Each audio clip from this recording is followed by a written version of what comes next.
আর বাইংশো বুঝকো কোনো কিছুতে লাভ হইব না। যার সফলতা আসার তার সফলতা আসবেই।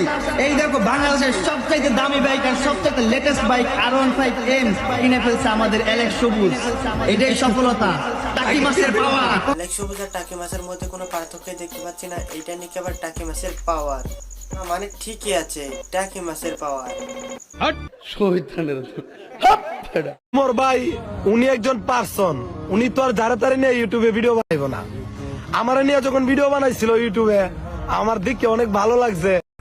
যারে তারে নিয়ে ভিডিও বানাবে কেন? আপনি একটা ব্র্যান্ড, আপনাকে নিয়ে ভিডিও বানালে অনেক ভিউ পাওয়া যায়।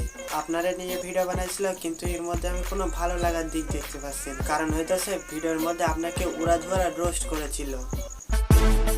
এতদিন তো জানতাম ফারাবি ভাই আর কিবরে হইল রুস্টার, কিন্তু না, এখন তো দি তার চেয়ে আরো বড় রুস্টার। ও কি, অনেকজন প্রতিবন্ধী টিকটকারের দেখতে পাচ্ছি, আরেক প্রতিবন্ধী টিকটকারের নাম উচ্চারণ করতে পারছে না। আবার শুনলাম নাকি অ্যালেক্স সবুজ আবার গাড়ি কিনছে। বুঝকো আর বাইংশো বুঝকো কোনো কিছুতে লাভ হইব না। যার সফলতা আসার তার সফলতা আসবেই। এই দেখো বাংলাদেশের সবচাইতে দামি বাইক আর সবচাইতে লেটেস্ট বাইক R15M কিনে ফেলছে আমাদের অ্যালেক্স সবুজ। এটাই সফলতা।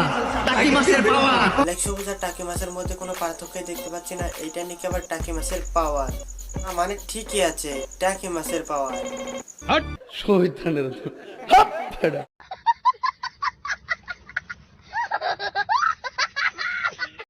নামাজ পড়ো, নামাজ হলো জান্নাত হচ্ছে বিহাটি।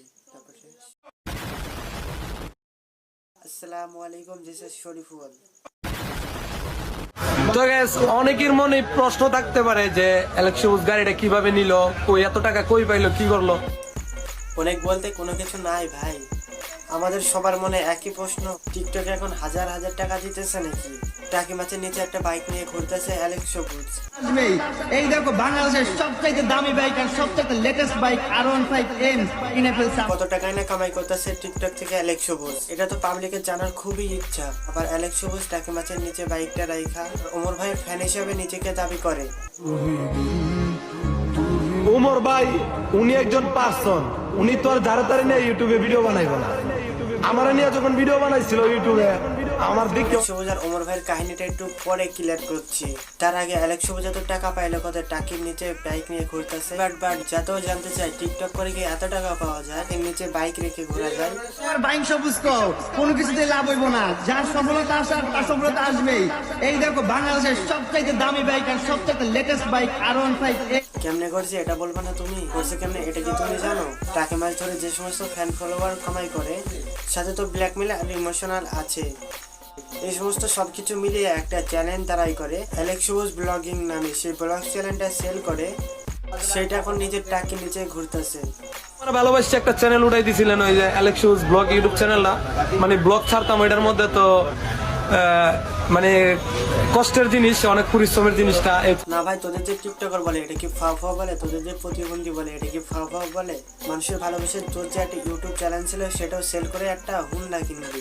এই চ্যানেলটা তুই যেভাবে দাঁড় করাস না কেন? ওমর ভাই উনি একজন পার্সন, উনি তো আর যারা তারা নিয়ে ইউটিউবে ভিডিও বানাইবো না। আমার নিয়ে যখন ভিডিও বানাইছিল ইউটিউবে, আমার দিকে অনেক ভালো লাগছে। টাকির নিচে একটা হুন্ডা নিয়ে উমরের এত প্রশংসা করছে কেন জানেন? লাইক ভিউ পাওয়ার আশায়। অ্যালেক্স সবুজ উমরকে পাম্প দিতেছে, অডিয়েন্সের পাম্প দিতেছে। যত সব উমরের ফ্যান ফলোয়ার্স আছে যারা যেন ওই ভিডিওগুলো দেখে আর তাকে একটু সাপোর্ট করে। আজকের ভিডিওটা এই পর্যন্ত ছিল। চ্যানেল নতুন হলে সাবস্ক্রাইব করে আমাদের পাশে থাকুন, আর হ্যাঁ বেল আইকনটা অন করবেন যেন পরবর্তী নোটিফিকেশনটা আপনার কাছে পৌঁছাতে পারে। তো আজকের ভিডিওটা এই পর্যন্ত ছিল।